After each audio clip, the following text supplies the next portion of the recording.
আসসালামু আলাইকুম দর্শক বন্ধুরা, কেমন আছেন আপনারা সবাই? আশা করি সবাই অনেক ভালো আছেন। আপনাদেরকে সবাই স্বাগত জানাচ্ছি নাটক বিডির নতুন আরও একটি ভিডিওতে।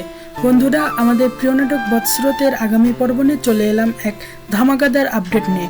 আগামী পর্বের এমন কিছু ঘটতে চলেছে যা পুরো গল্পের মোড় ঘুরিয়ে দেবে। শিকদার বাড়িতে আসতে চলেছে এক বিশাল ঝড়। তো চলুন আর কথা না বাড়িয়ে জেনে নিই আগামী পর্বে কি কি ধামাকা অপেক্ষা করছে আমাদের জন্য। আগামী পর্বের শুরুতে আমরা দেখতে পাবো মায়া আর তার ফুফুর মধ্যে এক চরম আবেগপূর্ণ ও উত্তেজনাপূর্ণ দৃশ্য।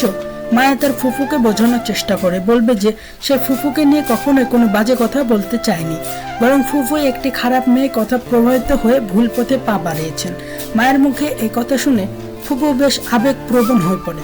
তিনি আক্ষেপ করেন যে তিনি কখনোই মায়াকে বদদোয়া দেন না, কিন্তু কিভাবে যে পরিস্থিতি এতটা খারাপ হয়ে গেল তা তিনি নিজে বুঝতে পারছেন না।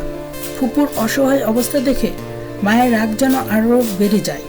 সে ফুপুর কাছে গিয়ে বলে, ফুপু, তুমি শুধু একবার অনুমতি দাও, আমি এখনই গিয়ে ওই মেয়েটার চুলের মুঠি ধরে টেনে নিয়ে আসব। এরপর গল্পে আসবে সবচেয়ে বড় টুইস্ট। রোমানকে দেখা যাবে চরম নাটকীয়তার সাথে বলতে, তোমার কপাল পড়েছে, তুমি এই শিকদার বাড়ি থেকে একেবারে আউট আর মরিয়ম ইন। অর্থাৎ বন্ধুরা বুঝতে পারছেন, শিকদার বাড়িতে মরিয়ম নিজের জায়গা শক্ত করে ফেলছে আর মায়ের রাজত্ব শেষ হতে চলেছে।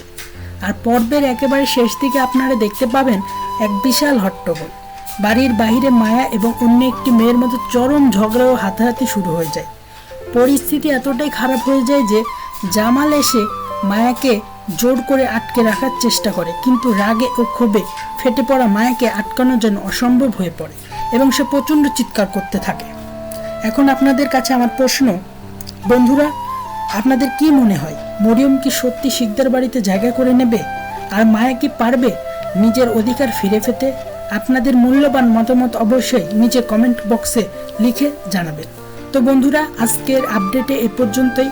ভিডিওটি ভালো লাগলে অবশ্যই একটি লাইক দিবেন এবং বন্ধুদের সাথে শেয়ার করতে ভুলবেন না। আর হ্যাঁ, আপনি যদি আমাদের চ্যানেলে নতুন হয়ে থাকেন তবে চ্যানেলটি এখনই সাবস্ক্রাইব করে দিন এবং পাশে থাকা বেল আইকনটি প্রেস করে দিন। এতে করে নাটকের নতুন সব আপডেট এবং রিভিউ সবার কাছে পৌঁছে যাবে।